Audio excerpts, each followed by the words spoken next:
Liverpool fans, it actually happened. The transfer window is now the wildest of them all for Liverpool. Alexander Isak is now a red, a player who can completely change the face of clubs, or should I say Slot's Liverpool. But what exactly does he bring to the team? How will he fit into the system? And most importantly, could this be the final piece that could make Liverpool immortal? Isak finally secured his British record move from Newcastle to Liverpool.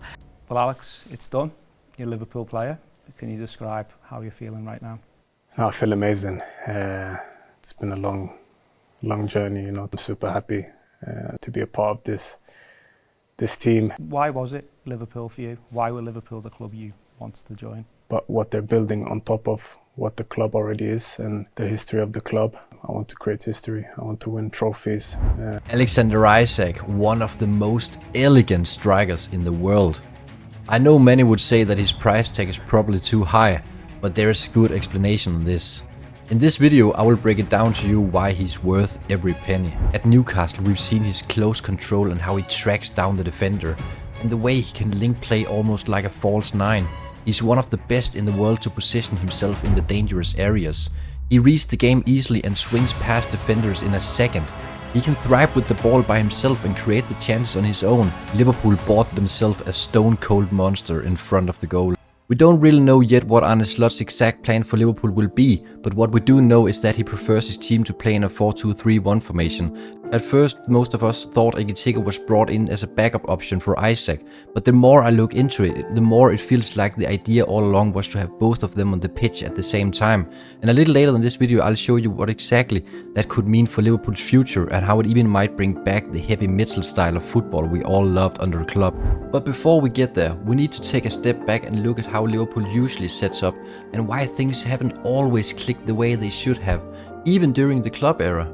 As I mentioned earlier, Slot runs a 4-2-3-1 formation. We used to see Trent in a role where he drove the ball up through the wing, leaving 2 or 3 backs in the defense and 5 men in the attacking area. Both Klopp and Slot wanted the long passing into the box, but the problem was almost every Liverpool attacker wasn't taller than 5.8 feet tall, and neither of them were really good in the air. I think the best Liverpool has had was Diego Jota. The passes usually ended up being a wasted opportunity. I placed Ekitike up front to see the new formation in Liverpool, but he's not too dangerous in the air. Salah has got a new role as we have seen him in the new season, where he drops down and makes the crosses in front of the defenders instead, which has led to many dangerous goal chances, but still hasn't given any success yet. Gakpo is a running wing, and where Liverpool are looking most dangerous is when they actually make those run in between the defenders and open up short passes opportunities. The other thing is both him and Ekitike can do is that make runs across the field and create space out wide for the wingers to take advantage of, and at the moment these are the situations where Liverpool has been most dangerous. Now with the new arrivals we can slowly expect to see the heavy middle play that we all love and where Liverpool absolutely peaked at their prime. We saw how Liverpool and Arsenal kind of cancelled each other out with their tactics. Both teams knew they couldn't afford to drop points. Not just because dropping 3 points, but that would also mean handing 3 points straight to a title rival. Liverpool wanted to build up slowly from the back with as little risk as possible, trying to create space up front for the midfielders and attackers, but they ended up losing almost every single long ball from Alisson, Van Dijk or Szoboszlai, simply because the attackers and midfielders were losing their aerial duels.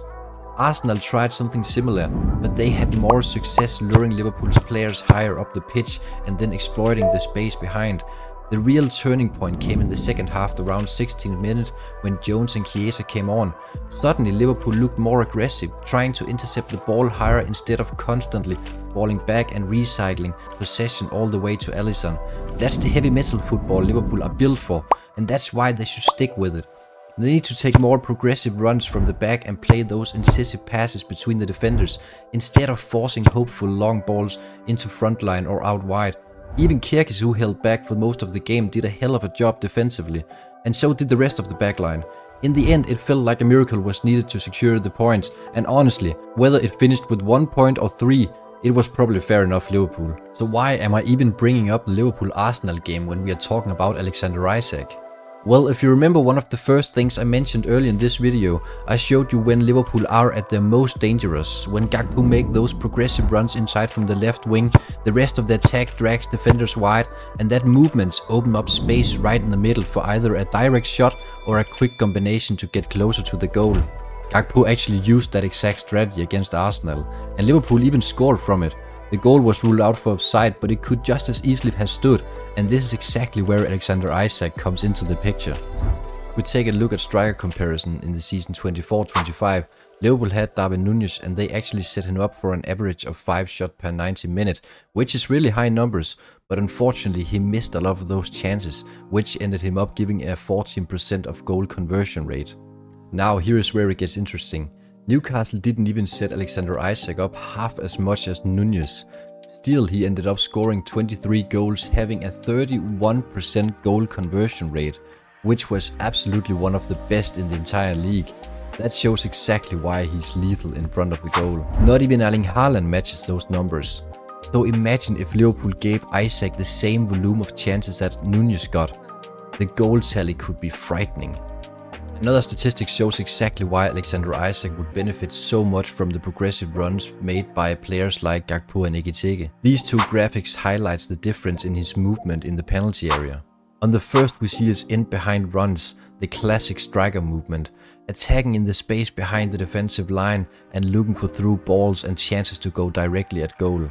Isak made 287 of these runs, 49 of them ended in the penalty area. Only one Liverpool player made more, and of course that was Mohamed Salah. Even more impressive, 77 of those runs led to a shot on goal for Isak. That's 29 more than the one who came in second. On the second graph we see his cross option runs. Here Isak positioned himself to receive crosses inside the box, whether it's attacking near the post, pulling back into space, or drifting to the far post. It shows us that he has that true striker instinct. He always looked to get on the end on the final ball.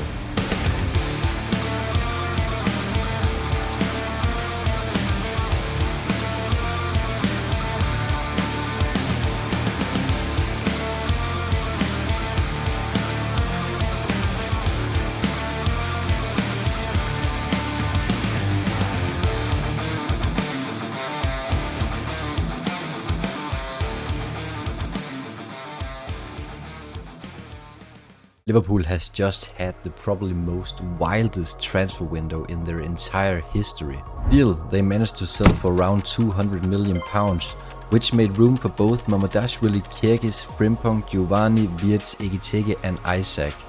With these signings it gives Liverpool an insane depth in their squad. It might not look like something big, but it's actually scary huge.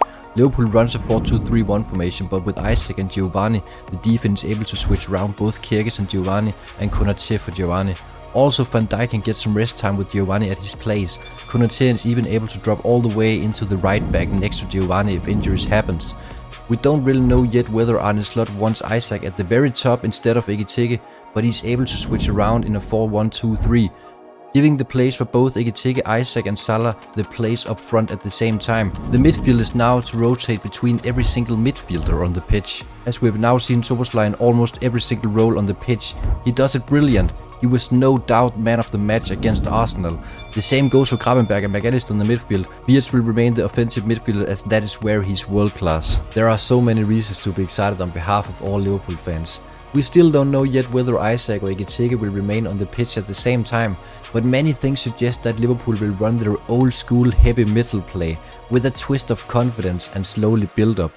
Do you think Isak is overpriced or is he a scoop for Liverpool? And how good will he be under Arne Slot's new team? Feel free to leave your comment about that. Anyways, if you like these kind of breakdowns where we talk football, give it a like and subscribe, and I will keep doing my thing. Thank you guys for watching. Vi ses.